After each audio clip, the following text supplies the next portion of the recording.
بسم الله الرحمن الرحيم إنا فتحنا لك فتحا مبينا ليغفر لك الله ما تقدم من ذنبك وما تأخر ويتم نعمته عليك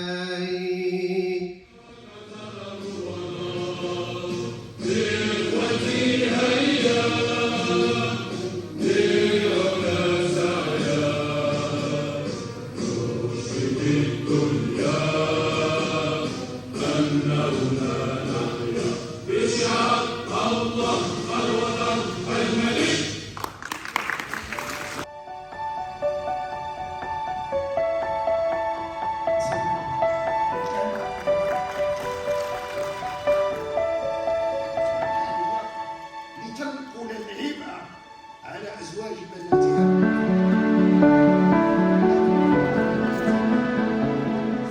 كذلك هناك الدورية 20 بتاريخ 29 مارس 2018 حول زواج القاصر. هنا كانت دورية مباشرة لمقاربة هذه الظاهرة. أهم ما جاء فيها هو تقديم ملتمسات أن السيد رئيس النيابة العامة حتى النيابة العامة على تقديم ملتمسات من أجل جعل جلسات البحث مناسبة لتوعية القاصر بالأضرار التي يمكن أن تترتب عن الزواج المبكر والاستعانة في ذلك إن اقتضى الحال بالمساعدة الاجتماعية. وهنا أفتح قوسا لأقول على أنني اشتغلت في محكمة صغيرة اللي هي بولمان بيسور كممثل للنيابة العامة، وفعلا أثناء تنزيل هذه المقتضيات وحضورنا يعني لمجموعة من الجلسات المتعلقة بالأذون المتعلقة يعني بزواج القاصر، كنا نحاول دائما أن نخرج من ذلك الطفل أو من طالب العلم مجموعة من الإجابات، وكنا دائما نصل إلى أن 80% أو 70% من الطلبات تفتقد للموضوعية وتفتقد حتى لرغبة تلك القاصر في الزواج إطلاقا. لكن هناك مجموعة من الأسباب والمسببات تحول دون البوح بذلك، من بينها الخوف من الأسرة. وكنت أنا شخصيا أقول لتلك الطفلة على أنك تبدين رغبتك في الزواج، لكنني أنا أعارض كممثل النيابة العامة، وإن كان على المستوى التشريعي معارضتي لذلك القرار الذي يصدره السيد الرئيس ليس هناك أي آلية للطعن فيه. طبعا هو أمر موكول للسلطة التشريعية وليس للسلطة القضائية. بسم الله الرحمن الرحيم. معكم نوري زهري، منسق اللجنة الجهوية للتكفل بالنساء والأطفال ضحايا العنف. وتأتي هذه الندوة في سياق الأنشطة العلمية التي تنظمها اللجنة الجهوية للتكفل بالنساء ضحايا العنف والأطفال، وكذلك تأتي في سياق عام وراهني، باعتبار أن الموضوع الذي تم تناوله خلال هذه الندوة ألا وهو زواج أو تزويج القاصرات بعبارة أصح.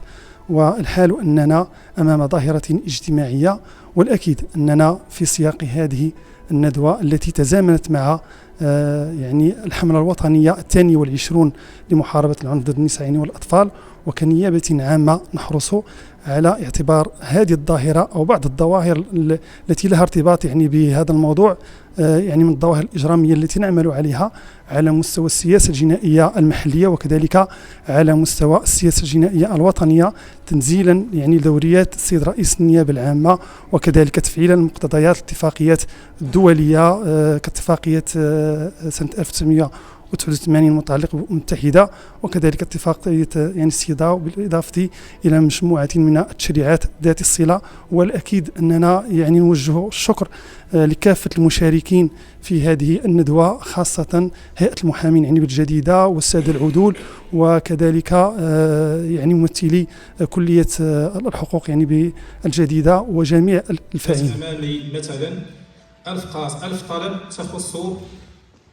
تخص القاصرات يطلبون فيها الإذن بزواجهم، فأنا لا يجب أن أستحضر مبلغ كوطة، بمعنى إذا استجبت ل500 يجب أن أرفض 500، فيجب أن أتعامل مع كل قضية على حدة.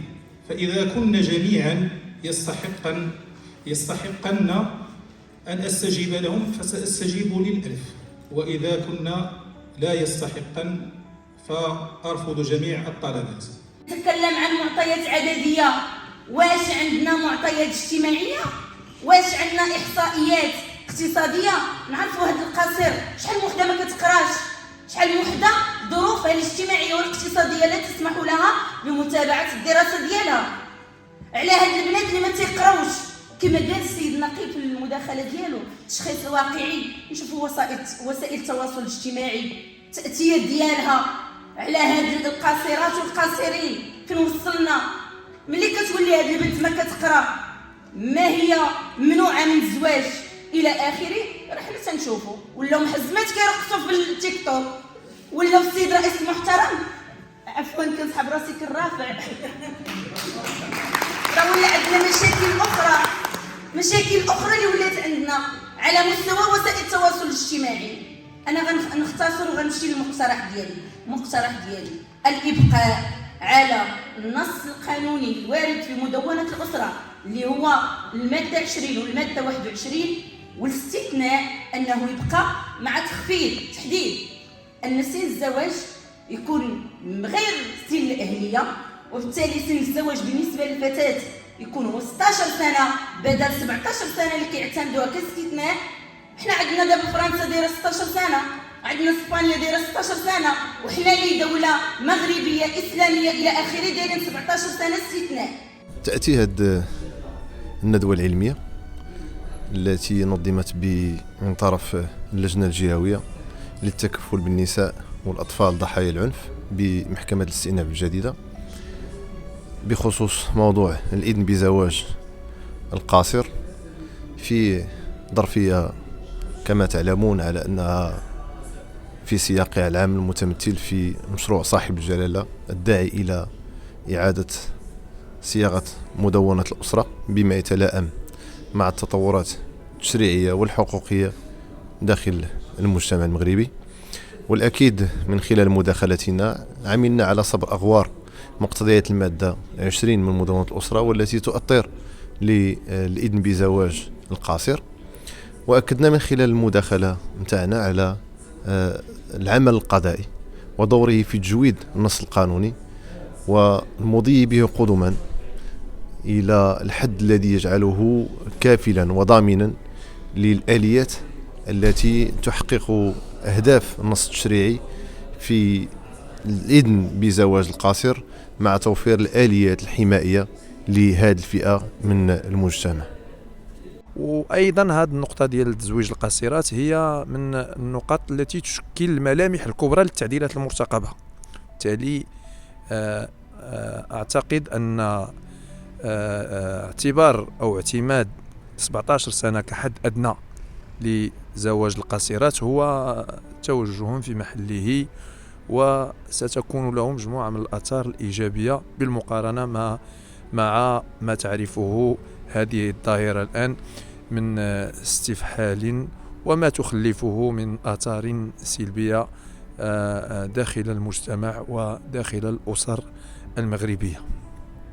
بالنسبة لهذا التعديل المقبل، هو أتى بعد مرور 20 سنة من التطبيق ديال مدونة الأسرة. هذه 20 سنة أدرك من خلالها المشرع المغربي أنه فعلا وجد نفسه بإقرار المادة 20 من مدونة الأسرة ظل يستجيب لنداءات واحد الواقع يعني واقع يتميز بقلة الوعي والهدر المدرسي والهشاشة وغيرها. بالتالي كان لابد أن هذا التعديل في السن سيحصل. أعتقد أن بمجرد صدور مدونة الأسرة في حلتها الجديدة مستقبلا واعتماد سن 17 سنة كحد أدنى سيلقى تجاوبا وسيلقى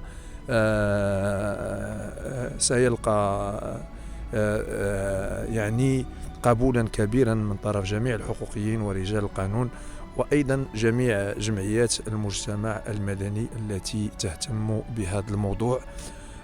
وطبعا بالنسبة لمشاركتنا، نحن دائما هيئة المحامين بالجديدة هي شريك أساسي في جميع الندوات العلمية التي تنظمها محكمة السيناف بالجديدة، وهي لا زالت كذلك وستظل كذلك. وشكرا.